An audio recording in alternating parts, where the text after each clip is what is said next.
Tá.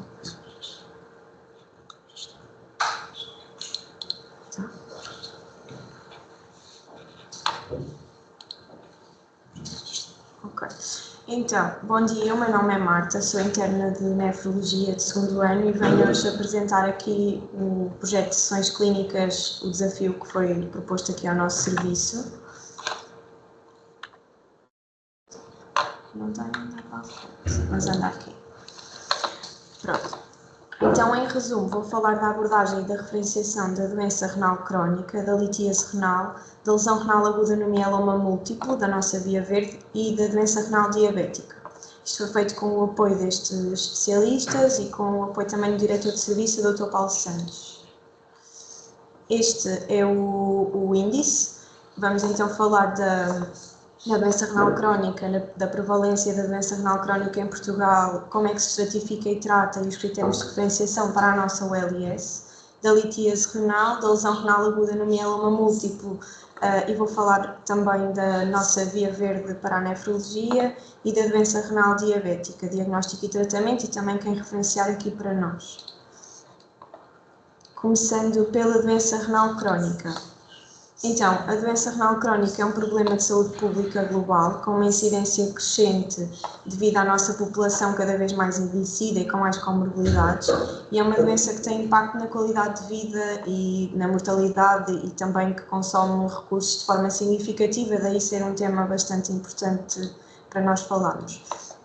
Este estudo foi efetuado em 2020 e pretendia avaliar a prevalência da doença renal crónica em Portugal e basicamente os doentes nos cuidados de saúde primários, e os doentes que foram inseridos tinham a maioria das comorbilidades, era hipertensão, diabetes, obesidade e dislipidemia. Basicamente o que mostra é que a prevalência da doença renal crónica em Portugal é de 20,9%, o que é superior à média europeia, e daí, uma vez mais, para enfatizar a importância de nós nos dedicarmos aqui à doença renal crónica. Como é que então se abordam os doentes? Primeiro temos que identificar os doentes que estão em risco de desenvolver esta doença, sendo que os principais fatores de risco foram também os que se encontraram no estudo anterior: a hipertensão, a diabetes, doenças cardiovasculares e a história familiar de doença renal crónica. Existem também outros fatores que são importantes, como a presença de outras doenças sistémicas que possam afetar os rins, por exemplo, o lúpus, a obesidade, fatores genéticos, fatores do ambiente e do uso ou não de nefrotóxicos, e também história de lesão renal aguda, a nossa população que é mais idosa, pronto, e a presença de rim único ou uma assimetria renal em que a assimetria seja superior a 1,5 cm. Depois, então, no fim de identificarmos os indivíduos que estão em risco, vamos então testar estes indivíduos e detectar a doença renal crónica. Isto faz-se a partir da taxa de filtração glomerular, calculada a partir da creatinina com a CKD-EPI, que é a que nós usamos na prática clínica, e vamos avaliar a lesão renal através da albuminúria com o rácio albumina-creatinina na urina, que é o gold standard, através se possível, da primeira urina da manhã. No fim, temos estes dois fatores. Vamos então colocar, que são estes dois braços aqui do esquema, colocar os doentes em dois braços também. Se o rácio for superior a 30 ou a taxa for inferior a 60, vamos voltar a testar passado 3 meses estes doentes e ver como é que se mantém as análises. E se isto estiver presente após os 3 meses, então podemos diagnosticar a doença renal crónica, e se, por outro lado, o rácio for inferior a 30 e a taxa superior a 60, vamos voltar a testar estes indivíduos que já tinham risco de desenvolver doença renal crónica passado 1 ano. E depois vamos estratificar e tratar os nossos doentes. Basicamente, este é o flowchart que existe na Sociedade Internacional de Nefrologia. O nosso não é bem este, é mais abrangente, mas no fundo o que está a verde seria para monitorizar, os amarelos e laranjas tratar, e tudo o que está a vermelho seria para ser enviado à consulta de nefrologia. Estes são os nossos critérios de referenciação da nossa OLS. sendo que, no fundo, todos os doentes que tiverem um rácio superior a 300 de albuminúria têm que vir aqui para nós, isto se já estiver otimizada a terapêutica antiproteinúrica, nomeadamente a utilização de ECAs, ARAs, inibidor da SGLT2 e, em alguns doentes, também a finerenona. E tudo o que depois o que altera tem a ver com a idade, portanto, em doentes mais novos, nós acabamos por referenciar mais cedo com taxas superiores, que é o que temos aqui nestes 3 exemplos. E somos um bocadinho mais permissivos do que as recomendações que existem internacionais.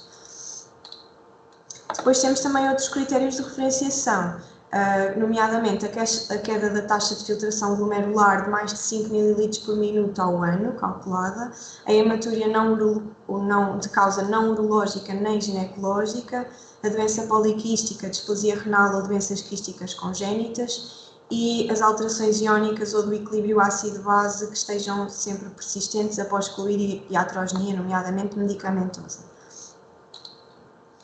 Este gráfico serve só para elucidar sobre a evolução, aqui no eixo em baixo, a evolução da doença renal, e tendo em conta a taxa e as diversas medidas que devemos ir implementando à medida que a doença renal evolui no tempo, começando sempre pelas alterações da dieta e do estilo de vida, os medicamentos que já falei anteriormente, considerar sempre as comorbilidades que existem e controlar também esses riscos, os fatores de risco cardiovasculares, nomeadamente a dislipidemia, e ir resolvendo as comorbilidades que vão surgindo até que chegam aqui a nós, nefrologia.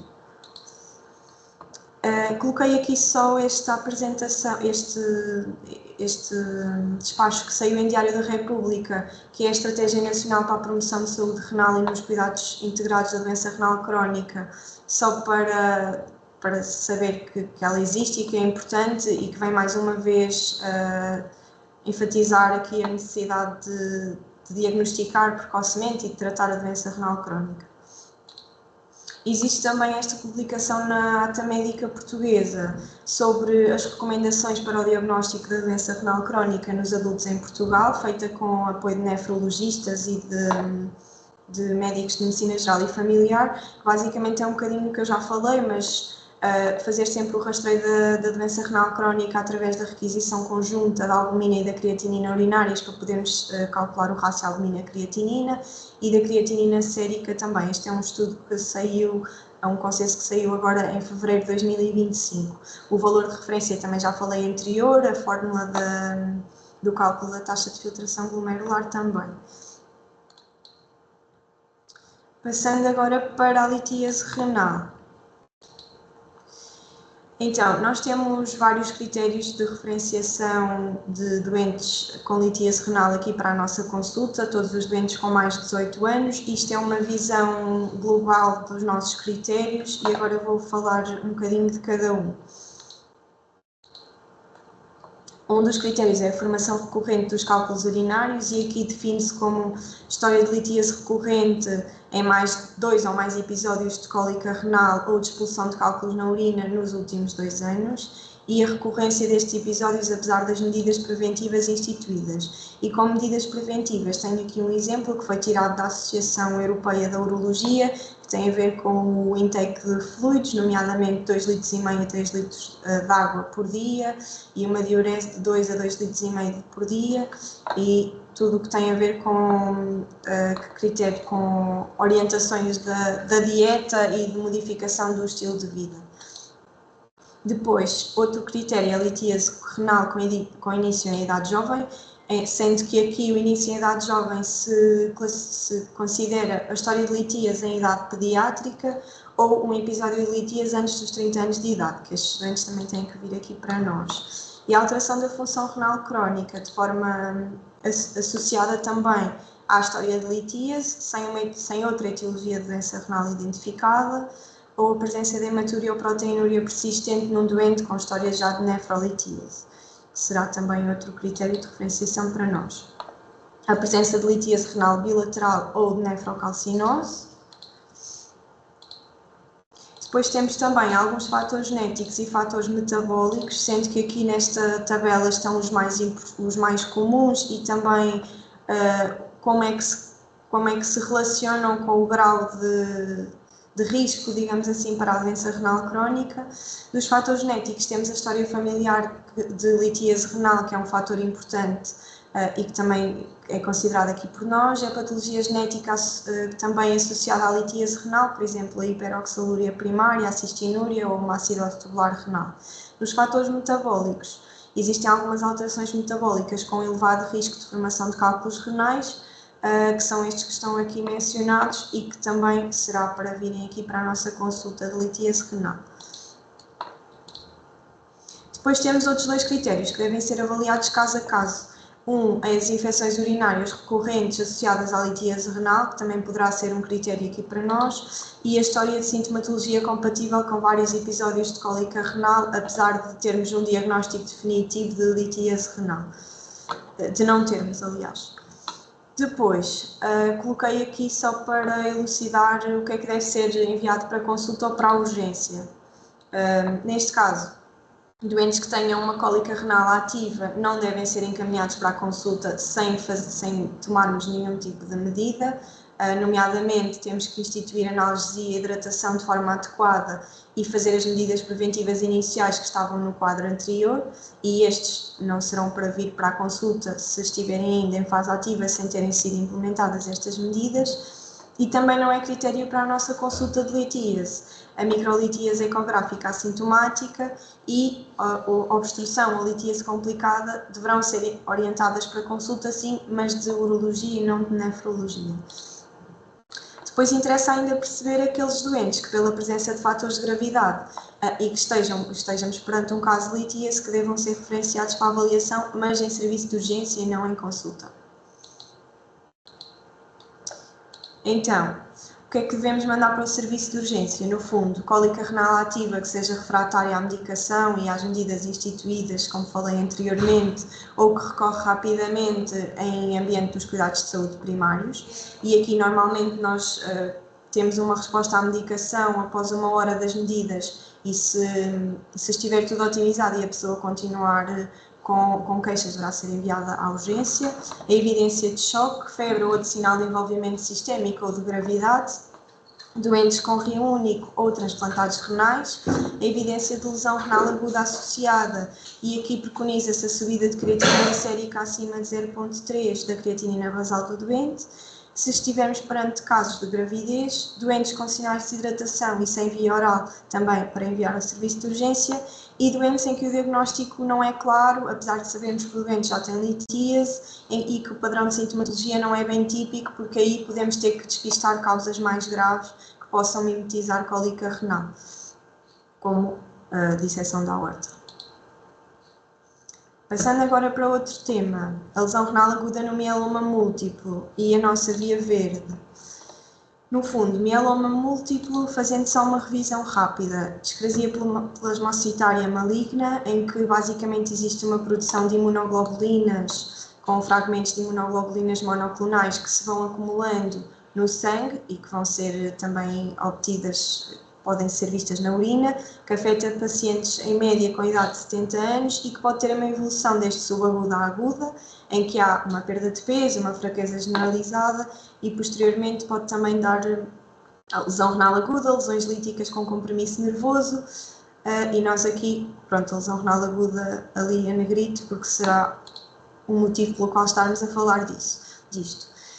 Critérios de diagnóstico, temos esta mnemónica do CREB, basicamente sempre que existe hipercalcemia, apesar de ser menos comum na prática clínica de ser encontrada, a lesão renal aguda presente em 20 a 40% dos casos e a anemia em 70% dos casos, e ainda as lesões ósseas, em que podemos ter lesões líticas, osteopenia ou fraturas patológicas em 80% dos casos, sendo que a maioria das vezes este é o primeiro, nós só desconfiamos desta patologia após ter existido uma fratura.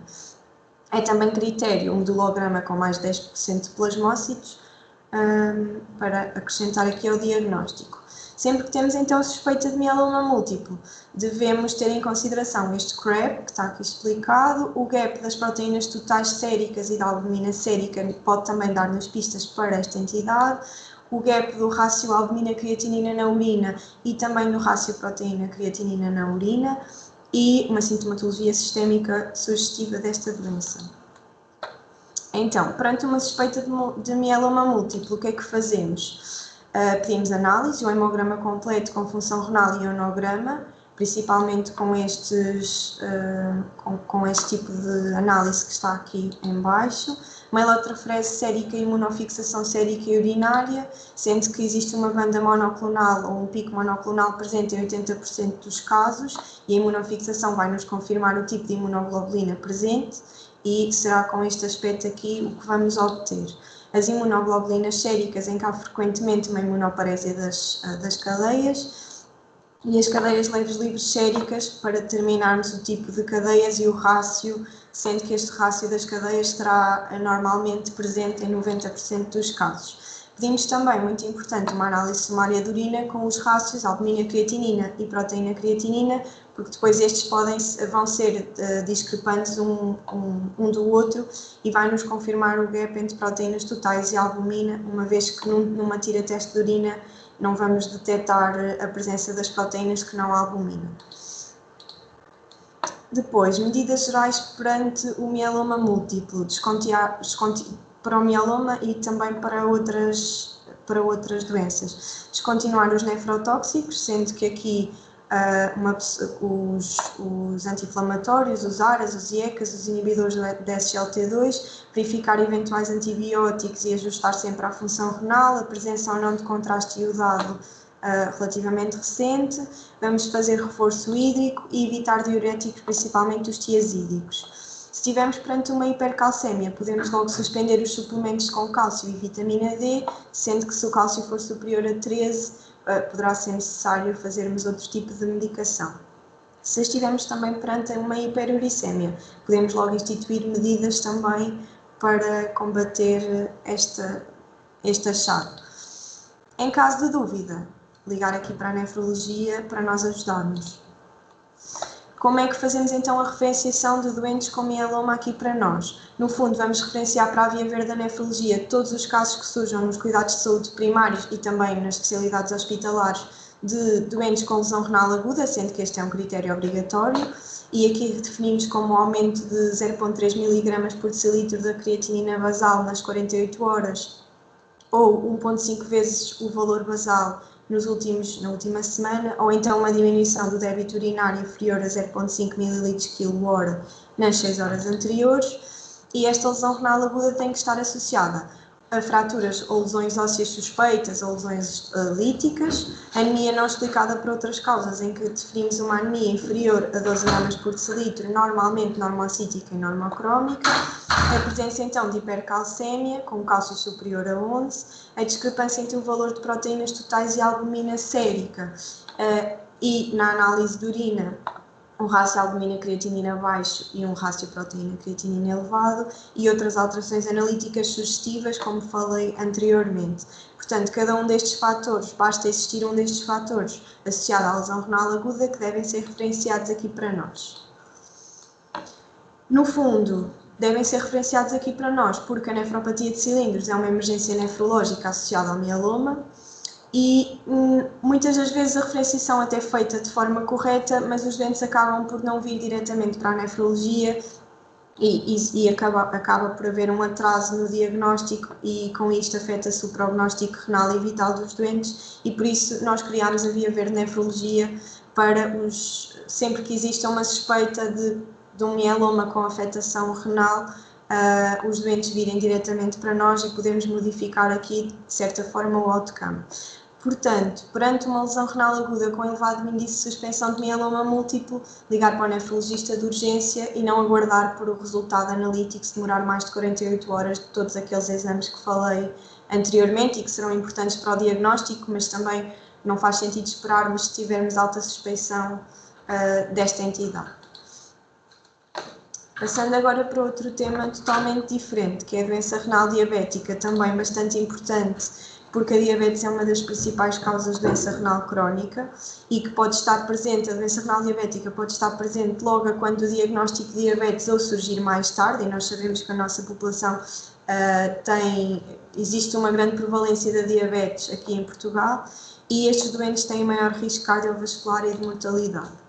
Fatores de risco para o desenvolvimento da doença renal diabética, como o controle do metabólico, o tempo de doença, desde o diagnóstico até à data atual, a idade, sendo que doentes mais velhos normalmente têm mais risco de desenvolver a doença, e história familiar de doença renal diabética.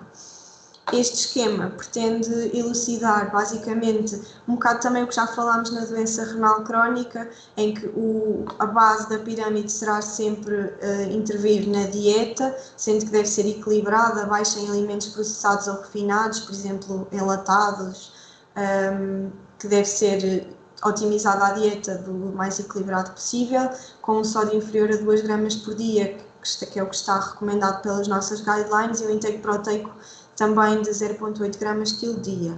O exercício físico, que deve ser de intensidade moderada a intensa, pelo menos 150 minutos por semana, a inhibição tabágica e o controle da obesidade.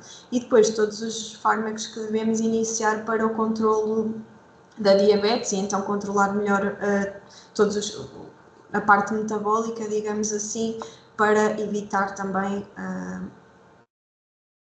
a progressão ou até a causa de doença renal diabética. Como é que fazemos o rastreio? Fazemos o rastreio anual assim que temos um diagnóstico de diabetes tipo 2 e 5 anos após o diagnóstico de diabetes tipo 1. Mais uma vez, o diagnóstico é feito como o diagnóstico da doença renal crónica, como se falou na primeira apresentação, com o rácio albumina-creatinina na urina e com a taxa de filtração glomerular. No fundo, no fim de termos o que define o diagnóstico de doença renal crónica, também já expliquei na primeira parte daqui da sessão, que será de acordo com os valores que obtivermos, e no fim de termos a doença renal diabética estabelecida, deve ser repetido o rastreio com a taxa de filtração glomerular e a albuminúria 1 a 4 vezes por ano, dependendo depois do estádio de doença renal crónica. Os alvos de hemoglobina glicada serão também diferentes se considerarmos os doentes que fazem diálise ou que tenham complicações ou mais comorbilidades ou risco de hipoglicemia, e bem como os de tensão, sendo que em doentes mais novos preconiza-se uma tensão arterial de 120/80. Também uma nota só para avisar que a precisão da hemoglobina glicada vai diminuindo à medida que a doença renal crónica vai avançando, e os doentes em diálise, esta análise também pode estar influenciada. Os critérios de referenciação da nefrologia para a doença renal diabética acabam por ser os mesmos da doença renal crónica, são os critérios que são mais permissivos, e após considerarmos estes critérios, aqui os vermelhos, que serão os doentes que serão para vir para nós, depois nós próprios acabamos por direcionar para que tipo de consulta é que será encaminhado. De qualquer forma, são os mesmos. E o que está publicado acaba por ser sempre um bocadinho diferente dos nossos aqui da OLS.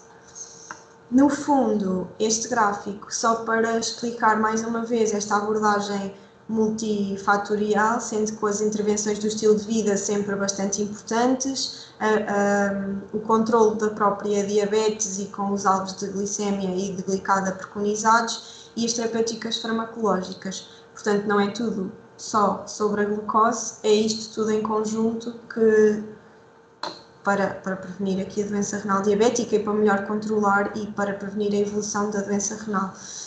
Só também um salientar aqui destes dois fármacos, os agonistas de GLP-1, que cada vez mais se prova que são bastante importantes aqui no controlo, também, não só dos controlos glicémicos, mas como evitam a progressão da doença renal, e agora ali também a presença da fingodenona, que cada vez mais prova que tem também benefícios estes doentes estarem a cumprir se estiverem critérios para tal. Portanto, finalmente, porque desta apresentação toda, porque a doença renal crónica é um problema de saúde pública que requer intervenção ativa da comunidade, dos cuidados de saúde primários e cuidados hospitalares, principalmente no que toca à prevenção, rastreio, referenciação e um tratamento precoce, quanto mais precoce melhor. A identificação dos fatores de risco e a atuação perante os fatores de risco também fazem a diferença, e referenciar de forma adequada estes doentes permite modificar o prognóstico e melhorar a vida dos doentes com doença renal, seja ela diabética, associada ao mieloma ou doença renal crónica de outras etiologias. Pronto, e obrigada pela atenção. Temos aqui também neste slide o número do nefrologista de urgência, que será para o qual vão ligar perante a ativação do nosso via verde mieloma e também, obviamente, se tiverem uma urgência nefrológica. Portanto, abro as dúvidas.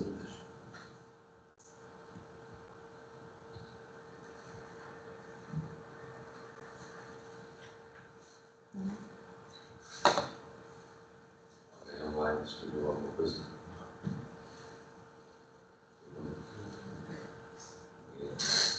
Não nada.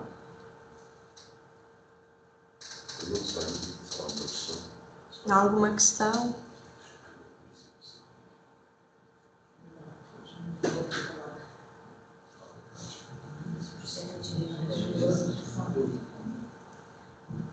Se quiserem encerrar, doutor, diga. Há uma pessoa que está a escrever.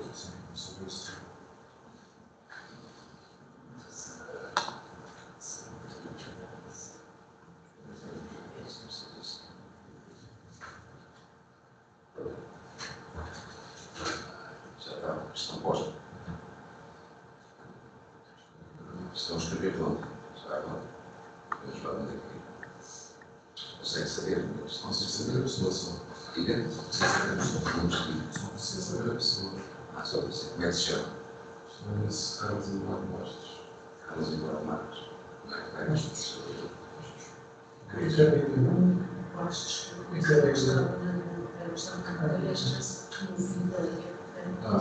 pergunta se chegou para cá a apresentação. Diga. Sim. Já. Sim, só que a pergunta se chegou para cá. Sim. Nós ouvimos, sim.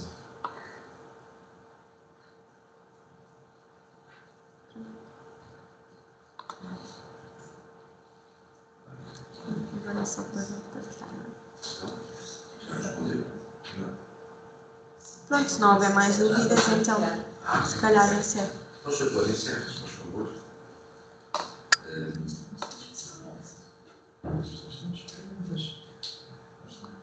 Está online. Aqui? Mas está aqui alguém a escrever. Acho que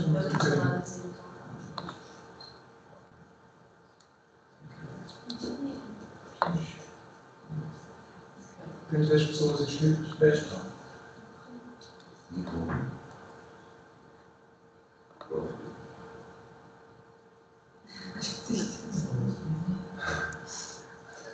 Já tem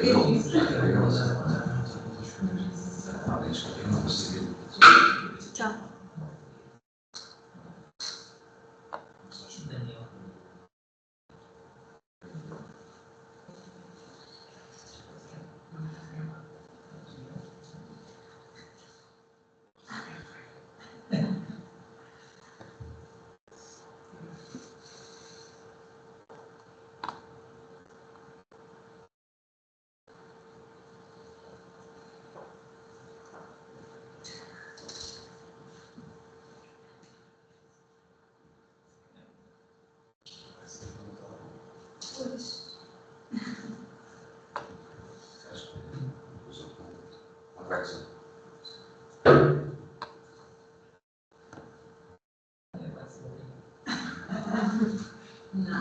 Será que é um banco?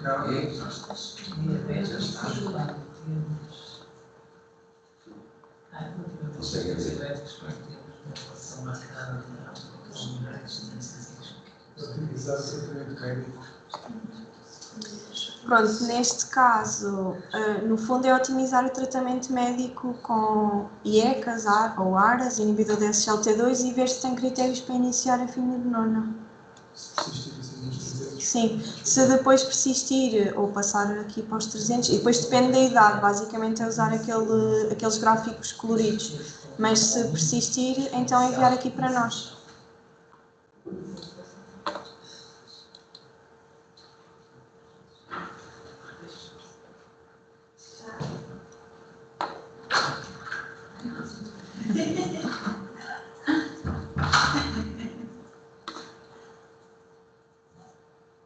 Não há mais questões.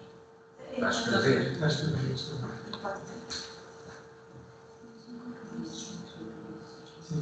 Sim. Alguma maioria por si é critério de diferenciação. A maioria isolar é critério de diferenciação. No fundo é olhar para aqueles gráficos depois no fim de partilhar a apresentação e ver onde é que o doente se encaixa, mas só a albuminuria é critério de referenciação independentemente do valor de creatinina. E da idade? Sim, e da idade. E depois é a referenciação da vida. Pronto. Se não houver mais. É 300. Depois de é cada 2, se persistir no tempo, 3 meses, é para referenciar.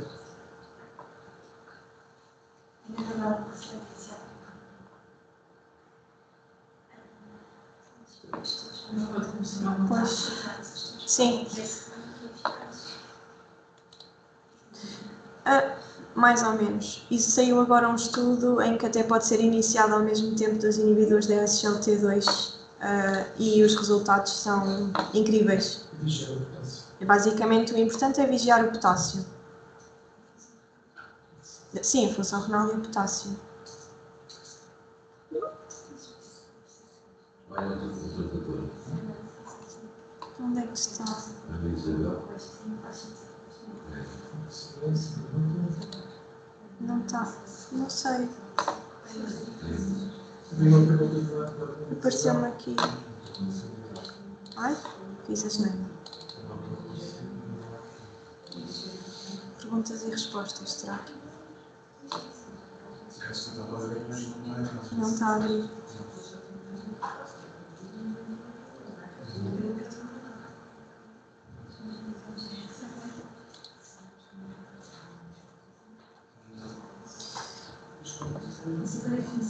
Também, se surgir alguma dúvida após a apresentação, podem sempre enviar para aquele e-mail que estava no último slide, que nós esclarecemos assim que possível. E acho que se não houver mais questões, podemos encerrar. O doutor Carlos ainda está. Sim, apareceu-me aqui o nome de outra colega, mas não aparece a pergunta.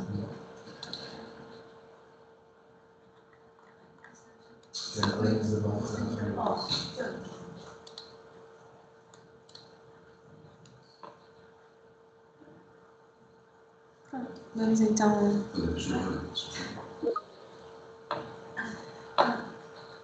qual é a melhor forma de discutir casos quando temos dúvidas antes de diferenciar? Eu contacto com a Fundação de Urgência. Sim, ligar para o telefone de urgência, que também estava no último slide.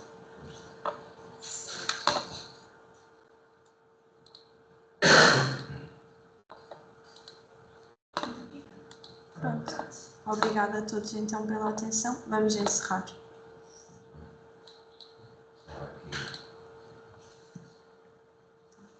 Deixa-me que faz dissociar o estádio